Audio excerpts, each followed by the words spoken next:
Te kuulate saadet, mis räägib poliitikast kristlase pilgu läbi. Te kuulate saadet Sinu riik tulgu. No tere kõigile meie saate vaatajatele. Meil on siis tulemas saade Sinu riik tulgu. Kes ei tea, siis tegemist on Konservatiivse Rahvaerakonna kristlaste ühenduse saatega. Ja me oleme siin ikka aeg-ajalt 6 korra või natukene vähem isegi saanud kokku ja arutanud maailma asjade üle. Seda muidugi mitte niimoodi nagu tavaliselt seda tehakse, sellepärast et ega me ei tahaks olla ju need, kes kordavad kõiki asju üle, vaid me vaatame selle asjale hoopis teise pilguga, natukene süvitsi. Minu nimi on siis Tarmo Hints ja mina olen Helle-Moonika Helme ja tervitan teid kõiki. Nii, aga me alustame siis ja me oleme jõudnud väga huvitavasse aega. Kui me eelmine kord siin koos olime, siis ma mäletan seda, et Donald Trump oli just vannutatud ametisse. See tähendab seda, et sellest on nüüd 1,5 kuud praktiliselt möödas või isegi rohkem. Ja ütleks selle kohta niimoodi, et see, mille pärast ta presidendiks sai, see ongi see, mis selle 6 aja jooksul on nähtavalt ikkagi olemas ja tulemas. Ma kodus olen öelnud selle kohta niisuguse väga huvitava lause, et kui omal ajal algas peale Nõukogude Liidus perestroika ja glasnost, siis tegelikult saab seda kõike võrrelda täpselt selle sama, selle asjaga. No kuidas sina vaatad praegu sellele tagasi, Moonika? Ja kui me tegime oma eelmist saadet, siis tundus, et kõik on nagu kuidagi klaar ja kõik on kuidagi selge ja et nüüd asjad hakkavad mingis suunas liikuma. Eks nad tegelikult liiguvad ka, aga nagu me teame, et füüsikas kehtib seadus, et igale jõul on vastujõud. Ja kui Donald Trump on tegelikult selle sama lühikese aja jooksul, mis ta on võimul olnud, ta on väga palju asju käima lükanud, ta on juba väga palju asju algatanud ka, hakanud nagu ära tegema. Et ega seda oli oodata, et sellele tuleb vastureaktsioon. Et mida me praegu näeme, iga päev tuleb uudiseid kuni selleni välja, et Ameerikas just seesama seltskond, kes käis ringi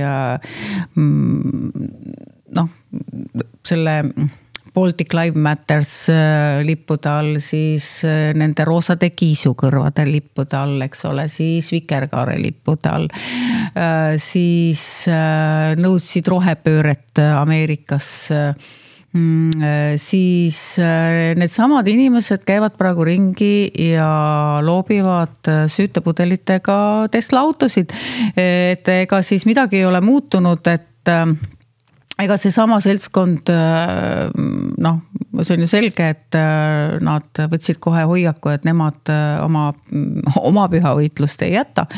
Ja täpselt nii, nagu nad on kogu aeg harjunud tegema, et lärmavad, nad on tegelikult vägivaldsed, neil on oma sellised, ikkagi, Trump ongi kuulutanud, vähemalt selle Teslade ründamise järgi nad ikkagi terroristlikuks liikumiseks. Need inimesed või terroristideks, kes ja vastavalt ka karistused määratud on neile, kes neid autosid loobivad, et ega siis nemad oma ei jäta. Trumpil on nüüd ikka kõvasti peaaegu 4 aastat minna oma valitsemises ja oma tegevustes, et eks siis näis,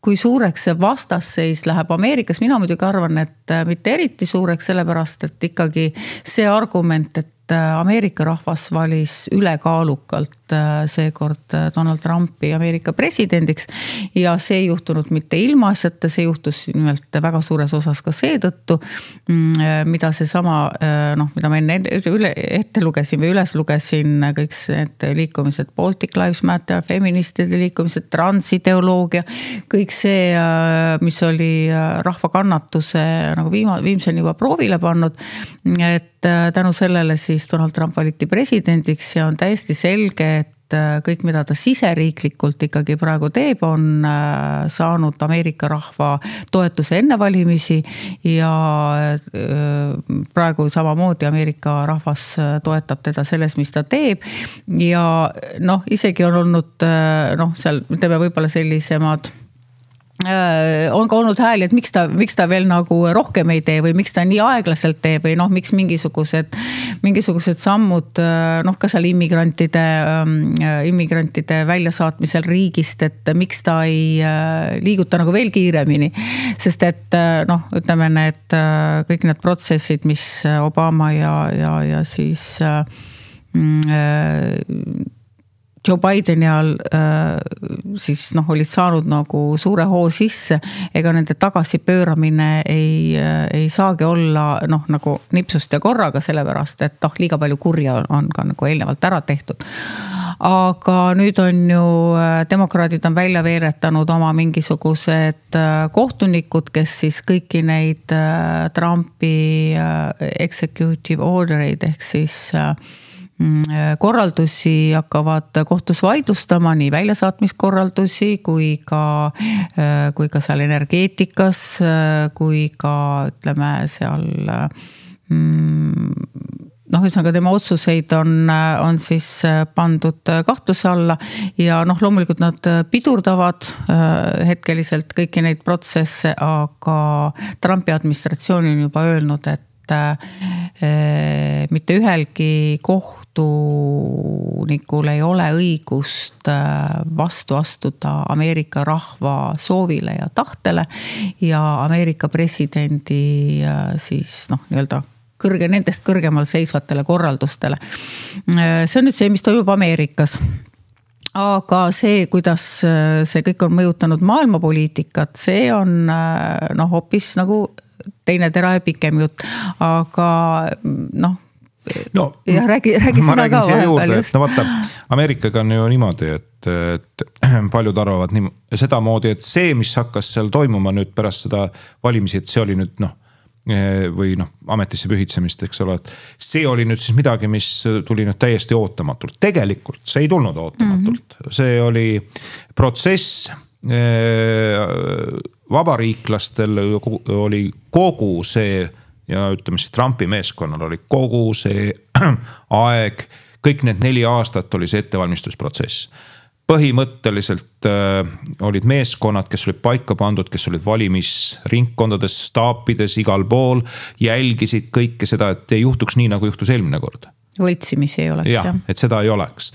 Siis oli olema, nüüd on ka need, kes on nii-öelda need justiits, nii-öelda need tiimid, kes olid arvestanud sellega, mis juhtub, sest Ameerika süsteemis on see, et seal on kohtunikud, kes saavad blokeerida.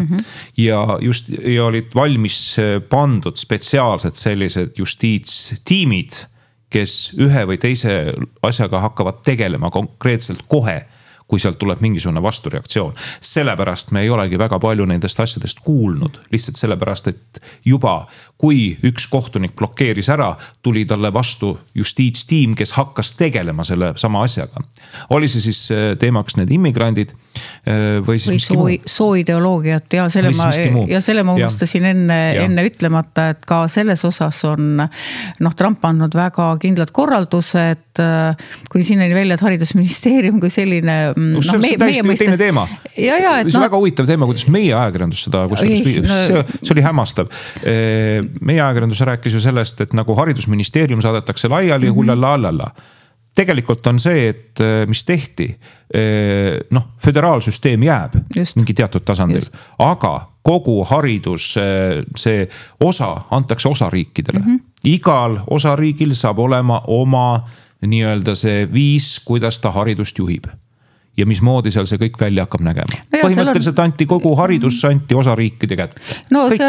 Seal on üks asi on see otsustus ja teine asi on ka rahastus, et mingisugused teemad siiski jäid ka nii-öelda keskvalitsuse kätte, noh, seal oli vist need puuetega ja puuetega lapsed ja noh, seal olid veel mõned asjad, aga ikkagi jah, et ja mis on veel Trumpi administratsiooni selline üks väga suur plaan on see, et nad nii-öelda bürokraatia vähendamise sildi all roogivad välja, no meil tuleb neid paljastusi, me saame, noh, ma soovitan kõikidel nagu otseallikat ikkagi vaadata, et noh, sotsiaalmeedias ja ka YouTube'is sa saad panna ju tegelikult selle automaattõlke peale, et isegi kui sa ei oska inglise keelt nii hästi või üldse mitte, et no põhimõtteliselt sa saad ju seda ikkagi eesti keeles jälgida, see automaattõlge on natuke konarlik, aga no põhimõtteliselt sa saad aru, eks ole, millest jutt käib, ja siis võrrelda nagu sellega, mis meie meedias räägitakse, et ma soovitan vaadata originaali ja otseallikaid, et siis tegelikult joonistub sellest kõigest välja hoopis teine pilt kui see, mis meie meediast luged, või meie meedia sõna otseses mõttes väga paljude asjade osas lihtsalt valetab. No bluffib ja selles mõttes, et on loodud mingisugune eeldus. Ja võt see ongi üks sükene hämastav küll, no võtame selle sama teema, mis puudutab Ukrainat. No see on sükene teema, mille kohta mõni võib öelda, et mis see nüüd on, eks ole. Ärge oodake ennem tulemust, kui seda tulemust ei ole. Meie meedia on selles suhtes võtnud mingisuguse paketi sellest, mingisuguse osa sellest ja on loomas sellest oma kuvandit. Siin on tegelikult on väga huvitav seis, et ma ennem kirjutasin nendest asjadest päris palju, aga ühel hetkel ma sain aru, ei ole mõtet. Ei ole mõtet lihtsalt sellel põhjusel, et need, kes tahavad luua sellest oma kuvandit, need on selle juba loonud. Lihtsalt asi on selles, et kui seal tuleb mingisugune teise suuna asi, siis võib see olla üllatus pärast neile endile. Mitte midagi ei ole juhuslikku. See, kuidas meie meedia reageerib sellele, et kuidas näiteks Trump või Putin omavahel suhtlevad, see on nende jaoks üllatus. Põhjus on lihtsalt selles, et nad on võtnud selle diplomaatia õpiku ja visanud selle prügikasti. Päriselt ka, nad on selle teinud ja nad suhtlevad omavahel hoopis teatud sükesel levelil, millest ütleme, on väga keeruline aru saada. Ma olen seda vaadanud ja ma olen mõelnud, miks nad seda teevad, aga selles on see, et nad üritavad üksteist nii-öelda, kuidas selle kohta öelda, väikest viisi üle trumbata. No see, mis toimub suures diplomaatias... Vaat see ei ole päris diplomaatia, see on sükene mäng nagu näiteks nagu omavahel, eks ole. Üks ütleb ühe sükese lause, mis ütleme, teise paneb nagu kõrvu liigutama, aga tegelikult sa ei tea, mis selle taga on. Ja ei, Tarmo, võiks ma nimetan seda ikkagi diplomaatiaks, suureks diplomaatiaks. Nimetame seda siis diplomaatiaks, jah. Et see, mis toimub konkreetselt Ameerika ja Venemaa vahel, et see, mida meile lastakse kas välja paista või see, mida meie nagu näeme, on väga väike osa ja viisil või teisel, see, kuidas seda tõlgendatakse muidugi on juba omaette küsimus, aga see, mis nendest läbirääkimistest praegu välja paistab või see, mida meie näeme, on ühest küljest see, mida võib-olla tahetakse lasta näha ja teisest küljest ega me väga palju teada sellest ei saa, sest et need tunnistagem, et need on ega need ei ole kerged läbirääkimised, need ei kummalegi poolele. Ja sest seal ei ole mängus ju, ega siis läbi ei räägi ainult siis Ameerika oma huvidest või siis Venemaa oma huvidest, et seal on ikkagi globaalselt kaasatud palju rohkem osapooli ja kui meil siin räägitakse ainult nende läbirääkimiste kontekstis ainult Ukrainast ja võib-olla ka Euroopast natukene, siis Euroopa rollist selles ja kas tuleb sõda või ei tule sõda või kas tuleb rahu või ei tule rahu või kui kaua kestab sõda või mis tingimustel tuleb rahu, et siis tegelikult see läbirääkimiste protsess, mida praegu ikkagi peetakse Ameerika Ühendriikide ja Venemaa vahel on palju globaalsem ja tõenäoliselt seetõttu meile lihtsalt ei avalikkusele ega meediale ega üldse seda lihtsalt ei lasta avalikkusesse enne, kui on mingites asjades kokku lepitud ja loomulikult nii nagu sa ütlesid, et eks seal on päris palju ka sellist läbirääkimiste kunsti. Me teame, et Mart Helme kunagi hakkas kirjutama raamatut. Mul on nii kahju, et ta kirjutas mingi pool raamatut valmis ja siis tuli see suur poliitika peale.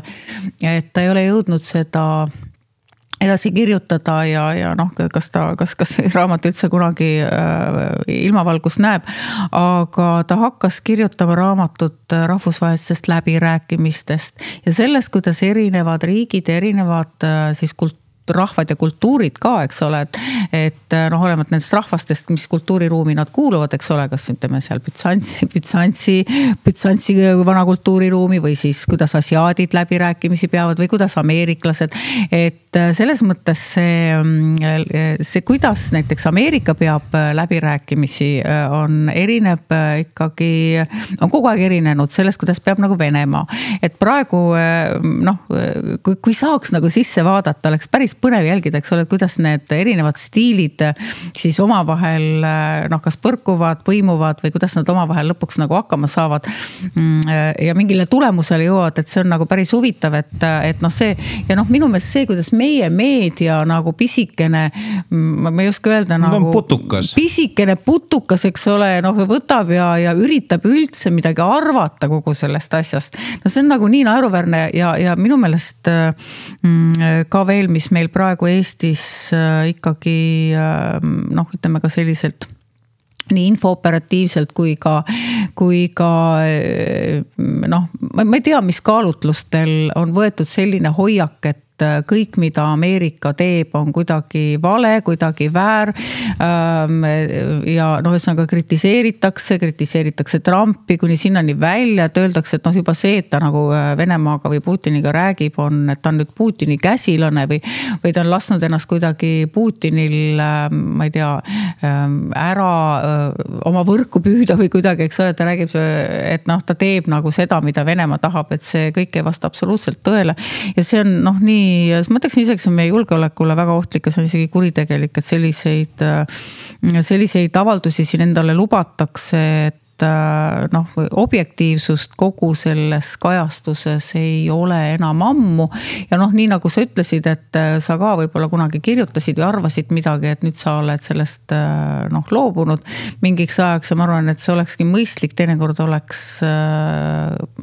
mõistlik lihtsalt mingites asjades vait olla, sest asjad võivad areneda nii kiiresti, et ükskõik mida sa välja ütled, sa kas pärast pead oma sõnu sööma või sa pärast pead oma arvamust muutma või sa pärast pead isegi häbenema sellest, eks ole, mis sa nagu oled välja, ma ei mõtle mitte sina, vaid ma räägin nagu üleüldiselt see, mis meil meedias toimub. Meie meedial kindlasti. Just. Aga jällegi ma ütlen, et mul on tegelikult ka kristlasena on mul päris siiski hea tunne kogu seda asja niimoodi vaadates ja jälgides sellepärast, et kui ma ütlesin ka, kui kõik need asjad, sa ütlesid, et see oli pikaaegne protsess, et see lõpuks viis Trumpi valimisvõiduni, aga ikkagi see, mis on nagu nähtav osa, see Trumpi valimisvõit ikkagi jumal viis Ameerikas läbi vabastusteenistuse ja ta teeb seda Euroopas, kus on ütleme ka jumalast ju väga kaugele hälbitud kristlusest, väga kaugele hälbitud kristlikest põhimõtetest, kristlikust kultuuriruumist, kristlikest juurtest, et kuni sinnani välja, et toetatakse siin, ma ei tea, Palestiinat avalikult, siis toetatakse Süüria uut valitsust, kes kes on ikka väga kaugel sellest. Kes on ikka just nimelt ja kes alustas esimesena sellest, et hakkas läbi viima just nimelt Süüria kristlaste hulgast täielikku genotsiidi, tapeti perekondade kaupa lühikese aega mõne päevaga, eks ole, tuhandeid inimesi, naisi, lapsi, vanureid, meestest rääkimata. Et see on nagu nii õudne ja minu meelest on see nüüd küll väga silmakirjalik kõlab ilusasti, aga see on häbiväärne.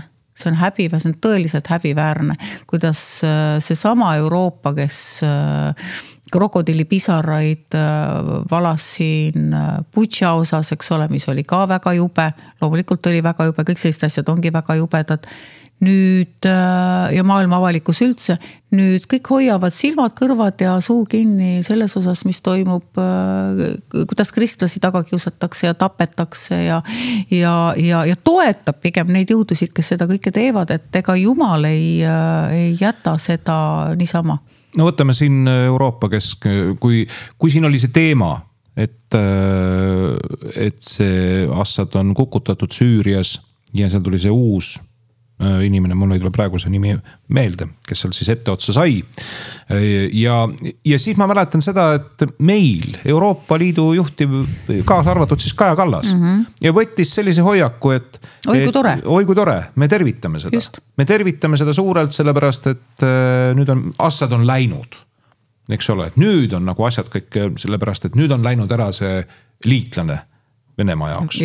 Ja, aga nüüd on selline lugu, et ülla, vaat see liitlane, kes seal oli, tegi nüüd, või tähendab see kes seal nüüd sai võimule, see hakkas tegema neid asju. Ja see tähendab põhimõtteliselt seda, ja nad toetasid seda võimu, kes sinna tuli, ka rahaliselt. Euroopa Liit ja Euroopa Liidu, ametnikud. Ei, nad andsid nüüd peale seda, kui põhimõtteliselt see teadmine ei ole olemas, mida nad on juba tegema hakanud ja mida nad on juba teinud. Euroopa saatis ikka rahalaevad teele, eks ole, pärast seda, kui oli juba see teave olemas, et kristlased on tuhandete kaupa maha tapetud. Põhimõtteliselt tähendab see seda, et tegelikult, kui me vaatame seda asja niimoodi kõrvalt, siis on Leieni käed verised, on meie Kaja Kallase käed verised selle koha pealt ja väga, kusjuures tema kui välispoliitika esindaja peaks sellistest asjadest nagu olema teadlik. Nad on väga verised. Sellepärast, et ei ole olemas sellist asja, et üks inimene on vähem olulisem kui teine. Just. Ja selles küsimuses on praegusel hetkel, võib öelda otse, et see on taas üks koht, kus Euroopa Liit või Euroopa Liidu ametnikud mängisid ennast nurka. Ja mängisid ennast nurka ka selles suhtes, mis puudutab ka, nagu öeldud, Jumala vastu minemist. Me siin räägime sellest, et ma toon selle Trumpi teema jälle sinna juurde. Et vaata, Trump on nii ja Trump on naa, eks ole, nii nagu meie näeme seda pilti. Aga tegelikult on see asi selles, et missuguseid väärtusi me tegelikult tahaksime. Ma võin seda otse öelda. Kui siin tekiks mingisugune konflikt siin selles piirkonnas, Euroopa ei võida. Ja põhjus on väga lihtne. Kõigepealt on see, et pole põhimõtteid. Need põhimõtted, mille alusel omal ajal, teise maailmasõja ajal tegelikult võideti neid riike, kes olid läinud Jumala asjade vastu. Need põhimõtted töötasid siis. Praeguses situatsioonis on see, et Euroopa ise töötab nende samade asjade vastu. Jumal ei ole au sees. Ja siin ongi just nimelt see, miks pärast meie ajakirjandus, kes täpselt samamoodi elab ja on täpselt samasugune tegelane, nagu on, ütleme, kes levitab mingisuguseid kõlakaid, nii nagu oli siis, kui räägiti näiteks Saulile sellest, kuidas Taavet on midagi teinud, sest need olid umbes samamoodi oli. Siis ta levitab igasuguseid kõlakaid selle koha pealt, eks ole. Nad ei saa aru. Vaat ma ütlesin, miks pärast see diplomaatiaõpik on vaja visata prügikasti ka kohati. Seepärast, et see suhtlemine on hoopis teisel tasandil. Meie näeme seda, mida nad küll kirjutavad, nad nagu tunnistavad seda enda jaoks. Aga sealt ridade vahelt võib lugeda üsna palju, mida nad tegelikult omavahel isegi räägivad, sest nad ikkagi kirjutavad, aga sa loed sealt ridade vahelt. Ja sa saad aru, nad teevad siukest omapärast mängu omavahel, mängivad pingpongi. Ja siin ongi selline asi, et siin on vaata selle pingpongi mängimise ajal, sa võid loomulikult minna Putini juurde, sest sa tead väga hästi ja ütled talle, et sa oled tead mõrvar, sa oled tapja tead. Arvatavasti see võib ka nii olla, aga vaata siin ongi just see asi, kui sa lähed kellegi juurde sellega rääkima, siis on su läbirääkimised nullitud. Sa ei räägi selle inimesega enam midagi, seal on kõik. Aga mis on eesmärk? Eesmärk on see, et lõpuks ometi lõpeks ära see, mis seal toimub. Eesmärgiga, et seda enam ei toimuks ja see ei nihkuks kuskile mujale.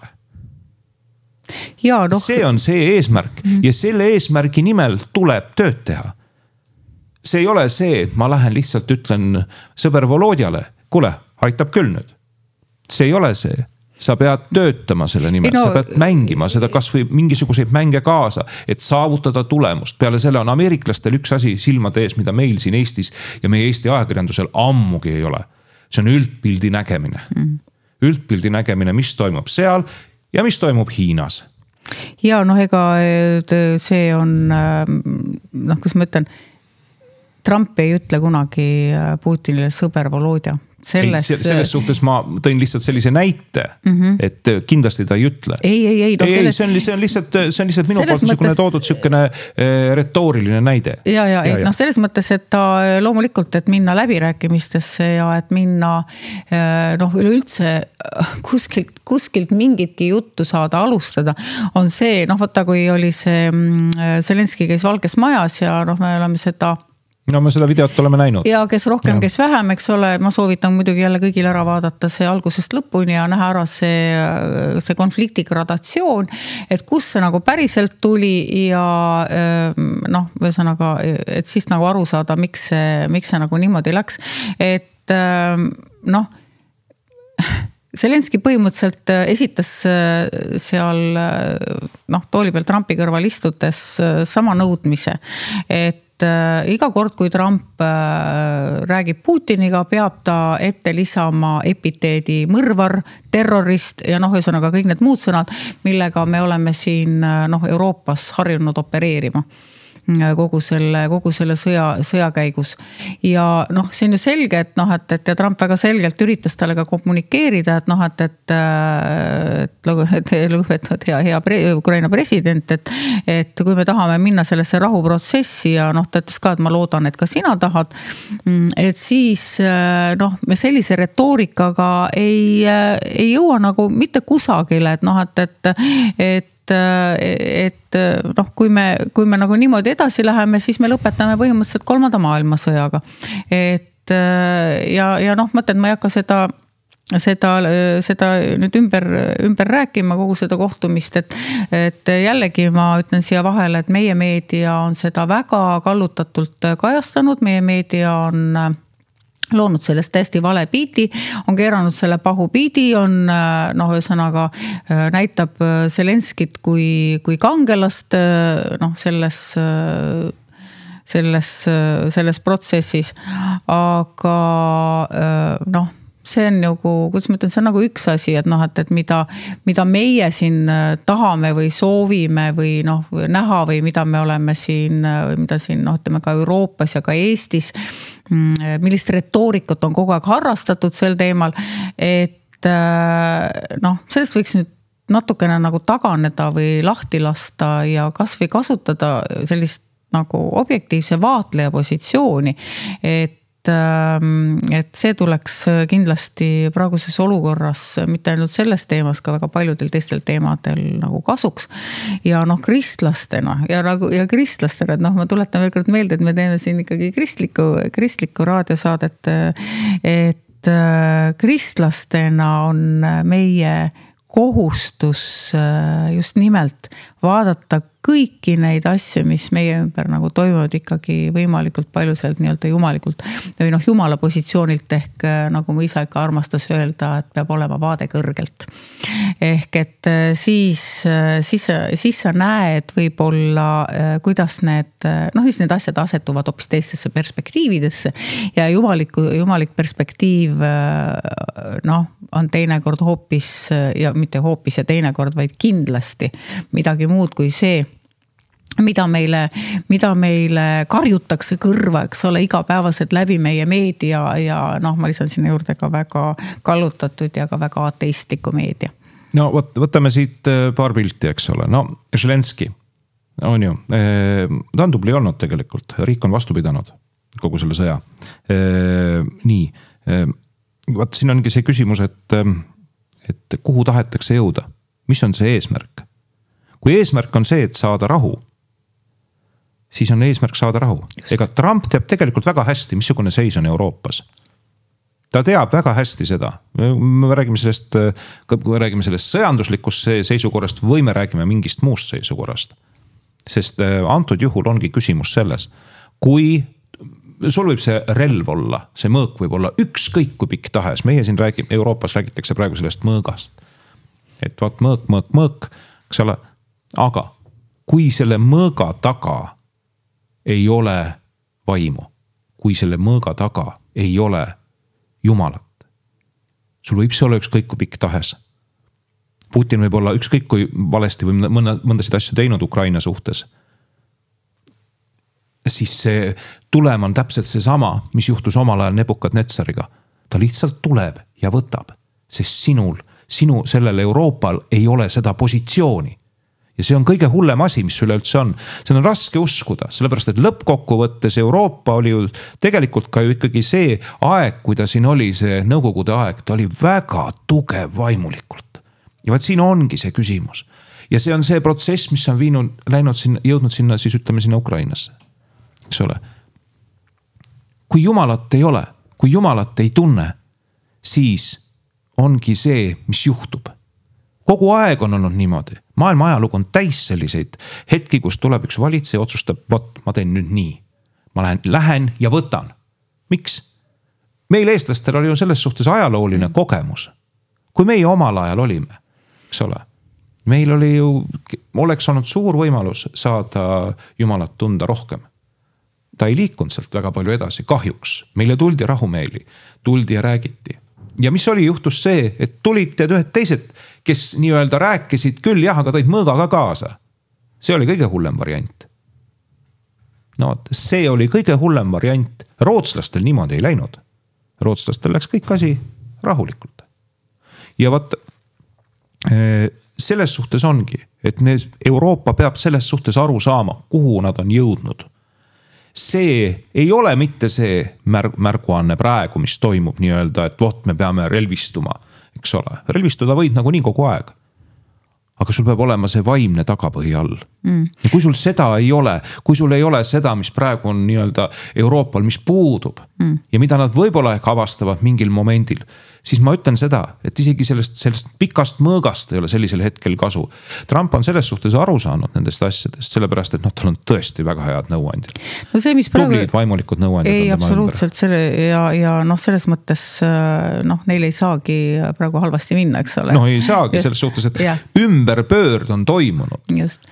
Aga... Lihtsalt on vaja kogu sellest, mis seal sees on vaja nüüd hakata ehitama seda ja looma seda, et sealt tuleks see tulemus. See, mille pärast, et kogu see asi lõpeks. Et see, keda me võime nimetada idapool selleks uueks Nebukadnetsariks, et see hakkaks astuma tagasi. Ameerika antud juhul ei päästa Euroopat mitte relvadega, vaid läbi selle vaimuliku prisma. No mis Euroopasse kogu sellesse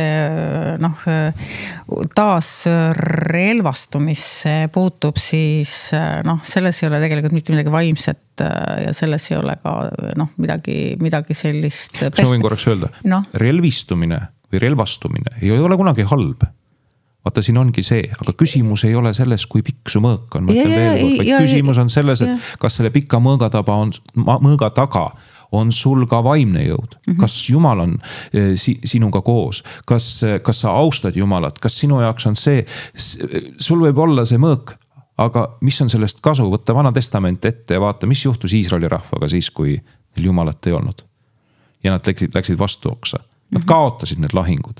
Nad olid väike riik ja neil oli võimalus, nad võitsid palju suuremaid siis, kui nad olid koos Jumalaga. Ja Piiblis on ju ka kirjas, et olgu, kas ma ütlen see palve, et Jumala poole ole sina minu kilp ja mõõk, eks ole, ja kui sa oled minu kilp ja mõõk, eks ole, siis ongi võit ka minu. Aga ma tahtsin seda öelda, et see relvastumine praegu, mis Euroopas on, ma ütleksin isegi suisa hüsteeriliselt käima pandud, et see on lihtsalt business as usual. Et siin ei ole nagu tegelikult midagi väga tegemist sellega, et meil tehakse siin suuri sõnu, ma ei tea, julgeolekust siin, et ma ei tea, ida pool on suur kuri, kes meid ähvardab ja kohe-kohe tuleb sõjaga ja kõik, et siin pigem on ikkagi see, et noh, ma vaatan siin Saksa uus kantsler on ka juba öelnud, et noh, põhimõtteliselt Euroopa või ka Saksamaa siis maksumaksja raha peab nüüd minema relvatööstusse ja taristu ehitamisse. No, ma lugedes seda, siis mul tuli nagu ajaloost meelde, et neil üks suur juht oli juba selline, kes täpselt seda juttu rääkis, eks ole, ja mis me nägime, eks ole, see lõppes nii Euroopas kui ka meil, kui ka ida pool siis lihtsalt väga suure sõjaga.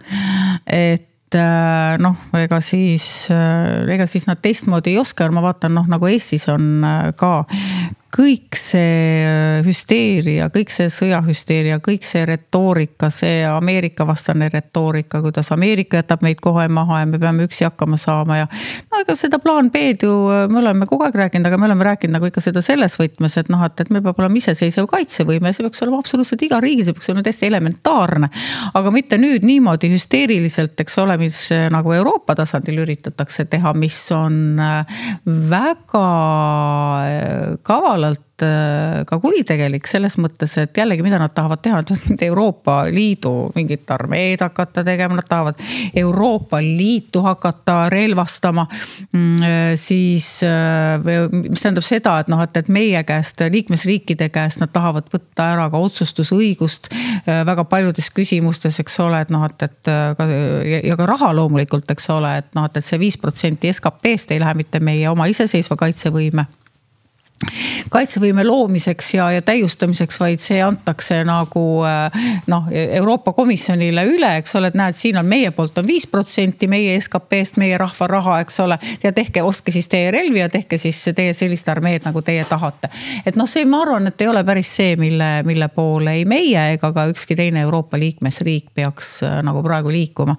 Noh, kui me räägime mingisugustest julgeolekuohtudest, et jällegi, noh, see on lihtsalt selline business as usual ja noh, kui me sinna kõrvale paneme selle, et Euroopa on noh, oma kristlikest juurtest ja sellisest vaimsetest hoiakutest juba väga kaugele hälbinud, siis noh, ma ütlen veel kord, kui Jumal ei ole meie kilp ja mõõg, siis nii nagu sa ütlesid, me võime selle mõõga ehitada ükskõik kui suure, siis vaata Eesti rahva enne muistsid jutud Eesti rahva nii-öelda Kalevipoeg ju samamoodi see suur mõõk lõikas tal endal jalad alt ära, et noh, see on ka üks selline mõistujutt ja tähendamissõna, et noh, kui eestlased ei oska piiblist lugeda neid tähendamissõnasid, kõiki neid noh, mis on Jumal lasknud ajaloos juhtuda, mis peavad olema meile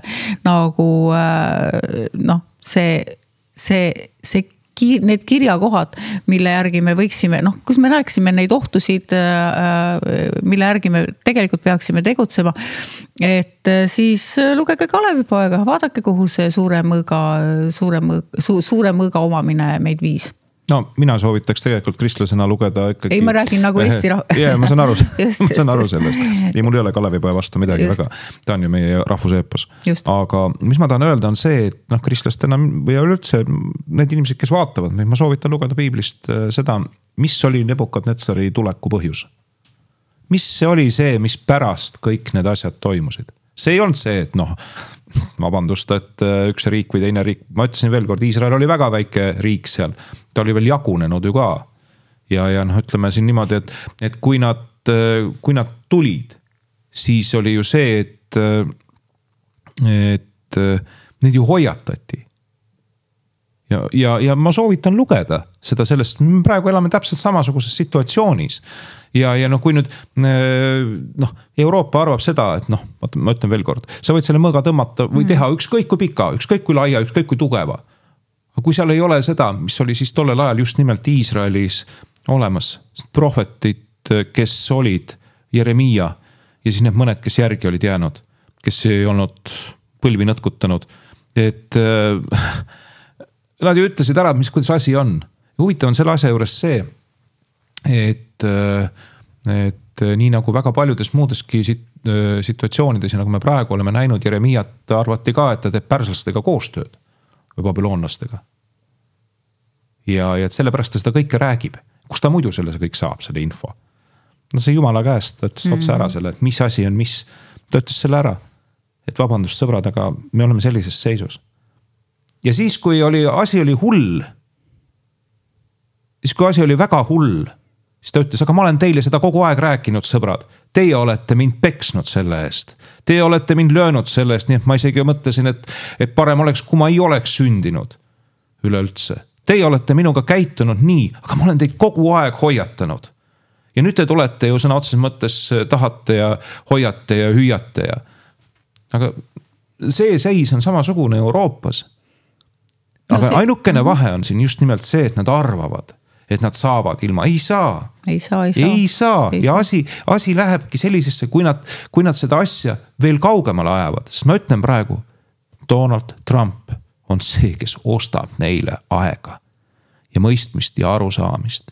Armuaega ei ole mitte ainult Ameerikale, seda antakse Euroopale ka, et saage palun aru sellest, et kui te ei mõista seda, kui te ei otsi Jumalat, mis on palju parem asi kui näiteks mingi kilp või ütleme see mõõk ja kõik muud sellised asjad, millel ei ole üldse kaitset. Droonid ja haimarsid. Ja, kõik muud siuksed asjad. Nad võivad olla ükskõik kui pikad, nad võivad olla ükskõik missugused. Kui seal ei ole taga vaimset tuge, kui seal ei ole Jumalat taga, siis ta on kasutu. Tal ei ole mitte midagi, seal võid olla kõik asjad seal olemas ja lõpplahendus on see, et juhtub nii, nagu juhtus siis. Ja see on see koht, mida ma soovitan lugeda praegu, paluda selle eest ja mõelda selle peale. Sellepärast, et kui Euroopa seda ei tee, siis tuleb see rusikas tuleb, aga see rusik, seda ei taha mitte keegi. Ja praegu ostetakse seda varuaega. Praegu. Just nimelt praegu. Need läbirääkimised on just nimelt see varuaja ostmine. See ei ole Ukraina.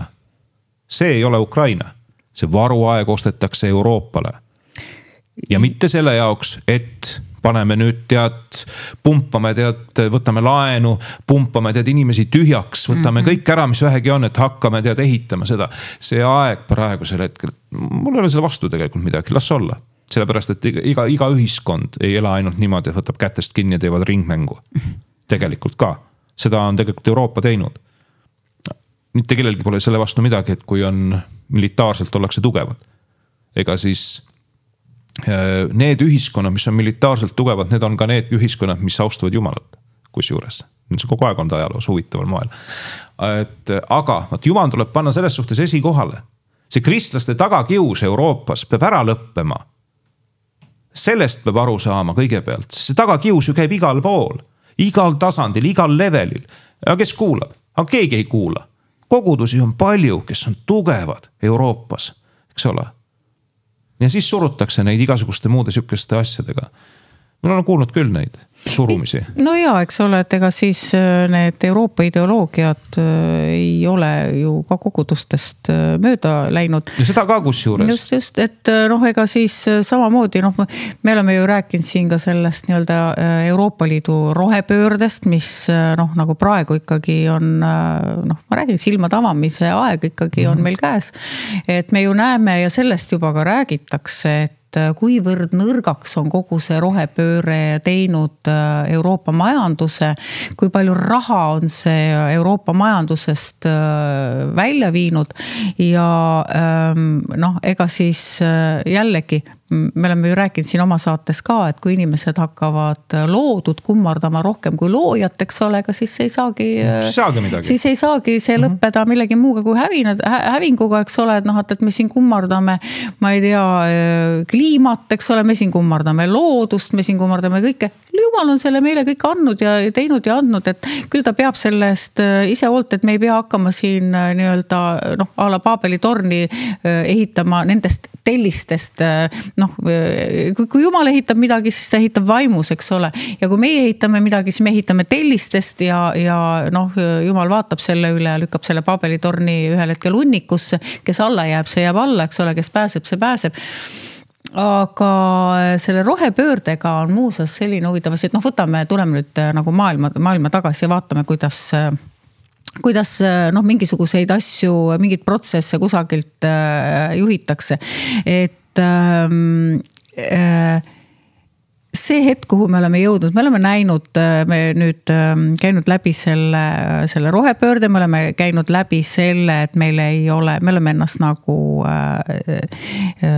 julgeolekuliselt nõrgestanud, nagu sa ütlesid, et ühesõnaga võtame lilled kätte rohepöörde käigus siis ja seisame ringis ja siis ümiseme seal mingit heaolu laulukest, et see on katastroofi kurss ja tegelikult on ikkagi niimoodi, et kes praegu naerab, eks ole, Putin naerab kogu selle Euroopa rohepöörde üle. Tal on see kasulik, sellepärast, sest see on kogu aeg talle kasulik olnud. Ja ma ütlen, et ega siis siin on ju, ma arvan, et see ühel hetkel tuleb ka avalikkuses, et kogu see seltskond, kes on Euroopas seda rohepööret ajanud, on tegelikult Kremli ja Gazpromi poolt kinni makstud. Et kui me neil oleks käivet. Ei, see on üks asi, eks ole, et Venemaa saaks oma gaasi ja seda kõike müüa. Et see nüüd selle Ukraina sõjaga Euroopa siis ajas ennast õhku täis ja hakkas rääkima sanktsioonidest ja sellest, kuidas see tuleb nüüd kõik ära lõpetada, eks ole, aga nad olid oma kõikide muude ideoloogiatega ennast käpuli kursili määranud ja ega siis selle üle ikkagi, kus siis rõõmustatakse, eks ole, et meist ida pool rõõmustatakse, et eile tuli, me arutasime siin Riigikogus ka teemat, et energeetikasse tuuliku või taastuvenergeetika toetuste maksmine lõpetada.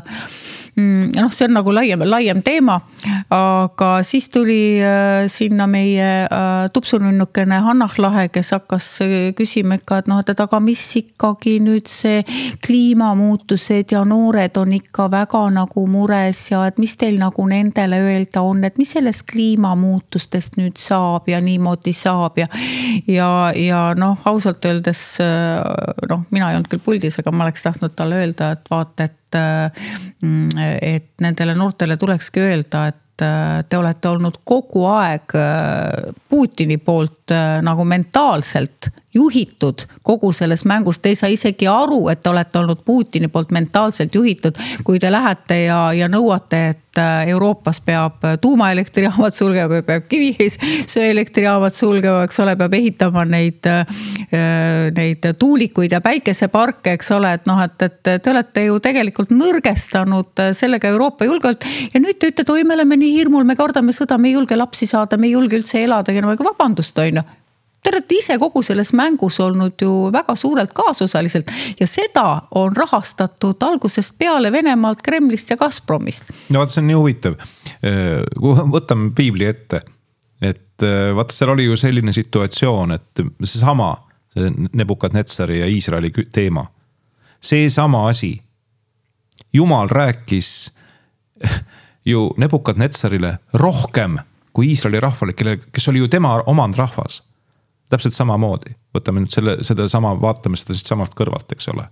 Ütleme, et Nebukadnetsar võis mingisuguse oma nende asjadega seal panna mingisuguse teema nii-öelda lendu ja sealt võeti see vastu. Sealt poolt. Iisraeli poolt. Ükskõik, mis see oli. Hirmutamise teema, mingisugune taktika. Ükskõik. Ja sealt võeti see vastu. Unustati ära üldse see, mis oli. Ja see oligi see, et Jumal rääkis sellel hetkel rohkem selle kaudu, kes ei olnud Jumalale tegelikult meelepärane. Aga ta töötas just nimelt selle eesmärgi nimel. Ja vaat praegu on täpselt samamoodi.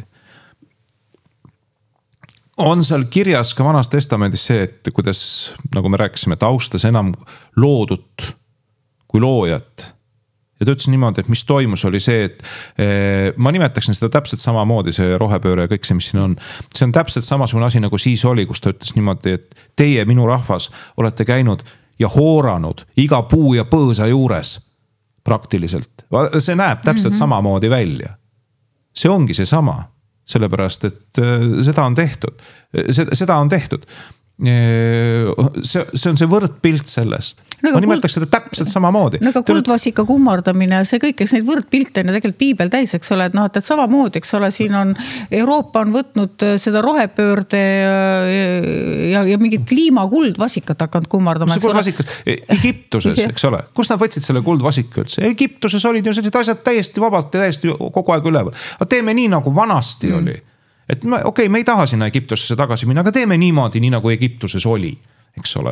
Vabandust, aga see ei olnud enam teema. Te tulite Egiptusest ära, kuidas? Kas teil oli see meelest ära läinud või?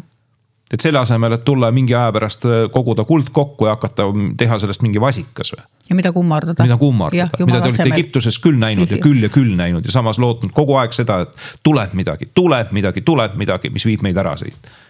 Ja nii paljukest aega läkski mööda sellest, aga heakene küll. Et jah, et selles suhtes ongi see kurb nähe just selle sama rohepöördega. Et see on patareide baasil tank ei tööta ja mingisugused muud sihukesed olulised asjad ka ei tööta. Ja sellepärast ongi loodud sellest mingisugune, see on religioon. Ja religioon täpselt samamoodi, nii nagu öeldi tollel ajal Iisraeli rahva kohta ja nagu ütles Jumal teile, et vabandust, aga kuna te olete hooranud iga puu ja põõsa juures praktiliselt, unustades ära minu nime, siis vabandust, aga ma ei ole teist huvitatud ka. No eks need ideoloogiad on ju nii-öelda sa ütlesid, et see kliimateema on religiooniks muutud, midagi on, sest on ideoloogia täpselt nii nagu kommunism on ideoloogia, eks ole. Sa tõid sama näite ju Anah Lahega, eks ole. See, kuidas tema reageerib sellele, näitab seda, et see on nagu religioosne taust on sellel. Aga see ongi tehtud, see ongi nagu muutunud religiooniks. No ma võin öelda, et kõik noored ei ole nii. See oleks absurdne mõelda, et see oleks nii. Ei, aga ma lihtsalt tema puhul, ma olen temaga siin suhelnud ja ega ta ei ole paha tüdruk, eks ole, või selles paha inimene, eks ole, et tal on süda õige koha peal selles osas, mis puudutab, ma olen temaga rääkinud siin ületarbimisest ja kõigest sellest taaskasutusest ja kõigest, et ma nagu mõistan teda, mida ta oma südames tunneb, noore inimesena, ta on ka nagu ahastuses mõningatest asjadest, aga see, kuidas siis teda poliitiliselt ära kasutatakse, see, kuidas teda, ka ütleme, Reformierakond on nagu sellisest toredast noorest inimesest suutnud väga lühikese ajaga teha sellise poliitkoletise, et see on nagu minu meelest väga, väga selline satanistlik ja hirmus asi.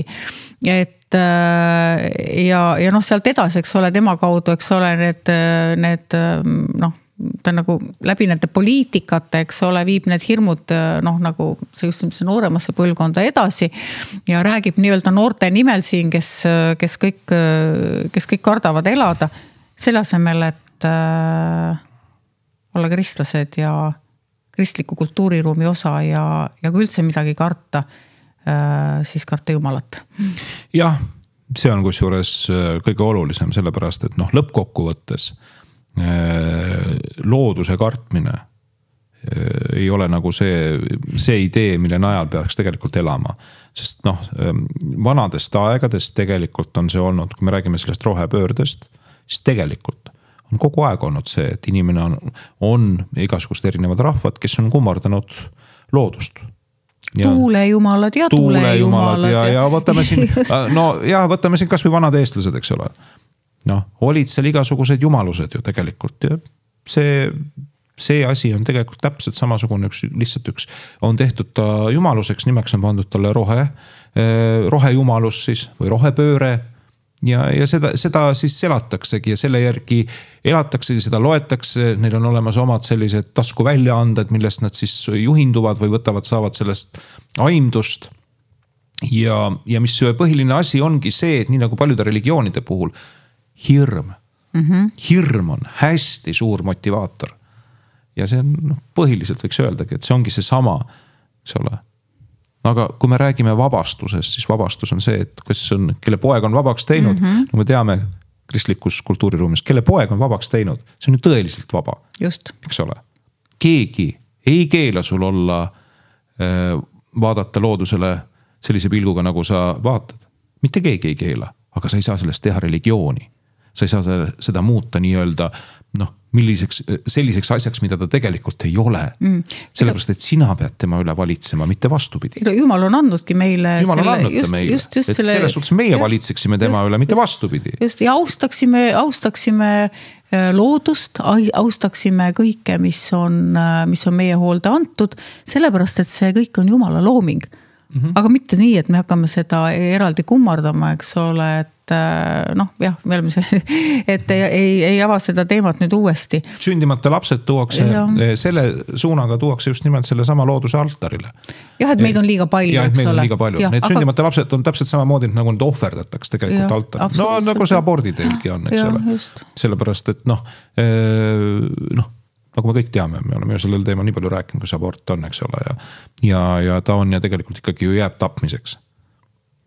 Me võime selle kohta ükskõik kui ilusaid sõnu, aga tegelikult ta paraku on see. Nii et selles suhtes on selle loodusega täpselt samamoodi. Nii et tark peab olema praeguses situatsioonis. Ja kristlastele, mis mul soovitus on muidugi see, et meil on olemas see õpperaamat, lugege. Ma soovitasin lugeda just nimelt seda osa, mis puudutab seda aega, see on seal täiesti olemas, see on tal täiesti kirjas. Lugeda, palvetada selle eest. Sest lõppkokkuvõttes meie peame siin vaimulikult pöörama need asjad ümber. Euroopa peab tegelikult pöörama vaimulikult omad asjad ümber. Seda kõike, ma ütlen niisugust sõnad siia, seda kõike ei oleks. Üldse ei oleks. Me ei oleks praegu sellises situatsioonis siin, see Euroopa ei oleks sellises situatsioonis siin. Kui kõik oleks nii vaimulikus mõttes, nii nagu ta oli siis, kui vahepeal toimusid kõik need erinevad need ärkamised. Ja ütleme niimoodi, et kus oldi vaimulikult nii-öelda see, nagu inglise keeles öeldakse powerhouse. Ja see vahepeal. Kui oli see aeg, kui Nõukogude Liit oli see, kuhu smuugeldati piibleid sisse. Eks ole?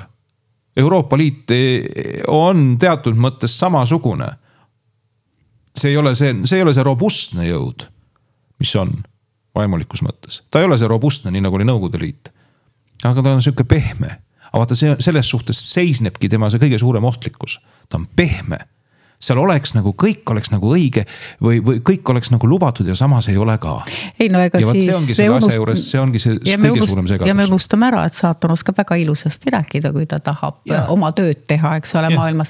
Aga ma saate lõpetuseks võib-olla, et me oleme siin hästi palju rääkinud ikkagi ka hirmudest ja sellest, kuidas hirmu tekitamisega, hirmu kaudu siis maailma valitsejad üritavad rahvaste üle saada kontrolli ja neid valitseda, siis meil ikkagi kristlastena on see salm, mis ütleb, et see on, piiblis on palju neid kirjakohti, kus öeldakse, et ära karda. Ja kui muu ei aita, kui ikkagi hirm hakkab võtta võimust, et ikkagi kui sa teed AK uudised lahti või kui sa teed need meediaportaalid lahti, ja tuleb ikkagi, ma ei tea, sõjahirmud ja ma ei tea, mis hirmud, muud eksistentsiaalsed hirmud hakkavad sind valdama, siis loe piiblis seda kirja kohta, et ja kui ma ka kõndiksin surmavarjuorus, ei karda ma kurja, sest sina oled minuga, su kepp ja saun, et rööstivad mind ja olgu see kirjakoht siis alati silmatees. Kui me elame praegu tõesti läbi neid maailma mõistes keerulisi aegu, aga ärgem laskem nendel keerulistel aegadel meid vaimselt kuidagi loksutada. No ma tahan niisuguse huvitava näite siia saate lõppu ka, et selline usumees oli kunagi nagu Smith Wigglesworth ja kes ei tea, siis võite lugeda tema kohta, ta oli selline väga tugev, tema on praktiliselt praegu selle 20. sajandi sellele usulisele ärkamisel oli tema üks selline suur alusjõud ja siis temal oli üks siuke õpilane nagu, kes ka oli vaimulikult hästi tugev mees, me oleme tema jutlusi vaadanud kodus, Lester Summerall. Ja vaat siin on hea näide niisugune meedia kohta, et tema õpilane siis tuli, Lester Summerall läks siis talle külla ja tahtis olla noor mees nagu ta oli, et tahtis olla niisugune hästi moekas, pani endale ajalehe taskusse ja kõik nagu see oli, sest see oli selline aeg veel, kus oli 30ndate aeg ja niimoodi ja siis ta pani ja Wigglesworth ütles talle, et tule sisse, aga see asi, mis sul taskus on, see jätta välja. Sest minu majja sellist asja ei tule. Seal on niivõrd palju igasuguseid asju sees, mis on kellegi nii-öelda subjektiivne arvamus ja see asi minu majja ei tule, et ära seda jama ära minu majja palun too. Vot selles suhtes ongi, et selle järgi me peaksime tegelikult vaatama, mis asi on meedia. Nii et võtame sellest meediast täpselt selle osa, mis on meile oluline ja teise osaga ei lase enda ajude kallal hakata mängima. No vaimne müra on. Vaimne müra, ta tekitab vaimset müra. See on olulised asjad, mida mõne kristlase jaoks on see, et paluda selle teatud konkreetsete teemade eest, aga mitte toita ennast ja seda räägivad kogudused, ma arvan kogu aeg, mitte toita ennast ja ehitada enda see hoiak just nimelt sellele meediale üles. See ei aita ei teid, see ei aita teie lähedasi mitte kedagi. Nii et see on see, mis ma tahaks öelda. Igatahes ma arvan, et meil oli põnev aeg. Just. Ja eks vaatame, mis siin vahepeal saab ja saama hakkab, et eks me hoiame ikka ühendust. 6 aja pärast saame taas kokku ja teeme uue ülevaate. No, loodetavasti me saame siis rääkida sellest, et sõda on lõppenud. Loodame. Aamen. Kohtumiseni.